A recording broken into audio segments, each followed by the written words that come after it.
حدثنا محمد بن عبد الله بن المثنى الأنصاري قال حدثني أبي قال حدثني ثمامة بن عبد الله بن أنس أن أنسا حدثه أن أبا بكر رضي الله عنه كتب له هذا الكتاب لما وجهه إلى البحرين: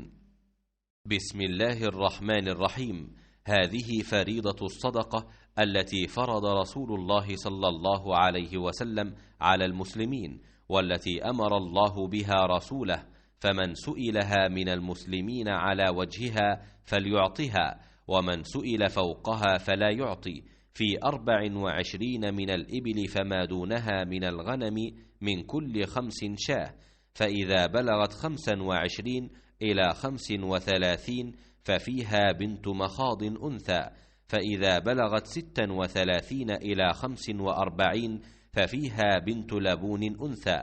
فإذا بلغ 46 إلى 60 ففيها حقة طروقة الجمل، فإذا بلغت 61 إلى 75 ففيها جذعة، فإذا بلغت 76 إلى 90 ففيها بنت لبون،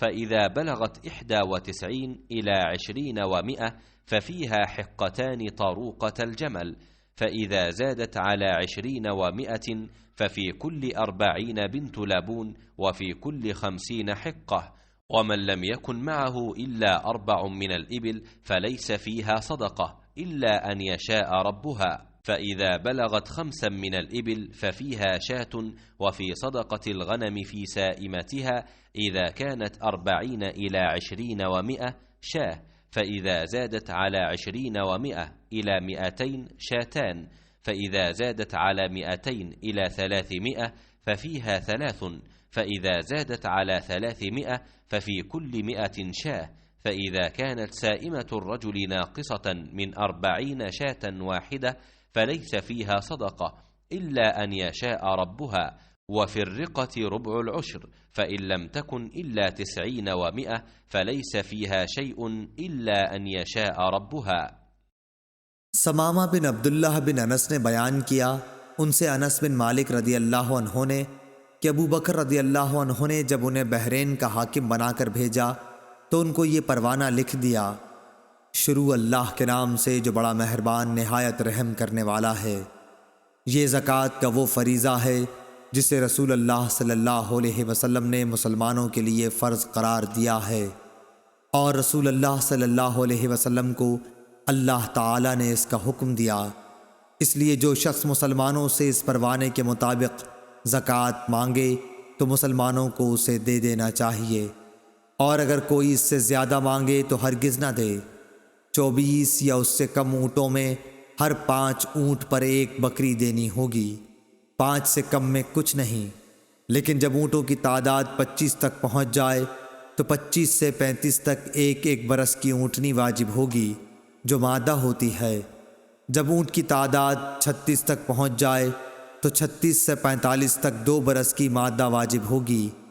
جب تعداد 46 تک پہنچ جائے تو 46 سے 60 تک میں 3 برس کی اونٹنی واجب ہوگی جو جفتی کے قابل ہوتی ہے۔ جب تعداد 61 تک پہنچ جائے تو 61 سے 75 تک 4 برس کی مادہ واجب ہوگی۔ جب تعداد 76 تک پہنچ جائے تو 76 سے 90 تک 2 برس کی 2 اونٹنیاں واجب ہوں گی۔ جب تعداد 91 تک پہنچ جائے تو 91 سے 120 تک 3 برس کی 2 اونٹنیاں واجب ہوں گی جو جفتی کے قابل ہوں۔ پھر 120 سے بھی تعداد آگے بڑھ جائے تو ہر 40 پر 2 برس کی اونٹنی واجب ہوگی، اور ہر 50 پر 3 برس کی، اور اگر کسی کے پاس 4 اونٹ سے زیادہ نہیں تو اس پر زکوٰۃ واجب نہ ہوگی، مگر جب ان کا مالک اپنی خوشی سے کچھ دے، اور ان بکریوں کی زکوٰۃ جو سال کے اکثر حصے جنگل یا میدان وغیرہ میں چر کر گزارتی ہیں، اگر ان کی تعداد 40 تک پہنچ گئی ہو تو 40 سے 120 تک 1 بکری واجب ہوگی، اور جب 120 سے تعداد بڑھ جائے تو 120 سے 200 تک 2 بکریاں واجب ہوں گی۔ اگر 200 سے بھی تعداد بڑھ جائے تو 200 سے 300 تک 3 بکریاں واجب ہوں گی، اور جب 300 سے بھی تعداد آگے نکل جائے تو اب ہر 100 پر 1 بکری واجب ہوگی، اگر کسی شخص کی چرنے والی بکریاں 40 سے ایک بھی کم ہوں تو ان پر زکوٰۃ واجب نہیں ہوگی، مگر اپنی خوشی سے مالک کچھ دینا چاہے تو دے سکتا ہے، اور چاندی میں زکوٰۃ 40واں حصہ واجب ہوگی، لیکن اگر کسی کے پاس 190 درہم سے زیادہ نہیں ہے تو اس پر زکوٰۃ واجب نہیں ہوگی، مگر خوشی سے کچھ اگر مالک دینا چاہیے تو اور بات ہے۔ صحیح بخاری حدیث نمبر 1454۔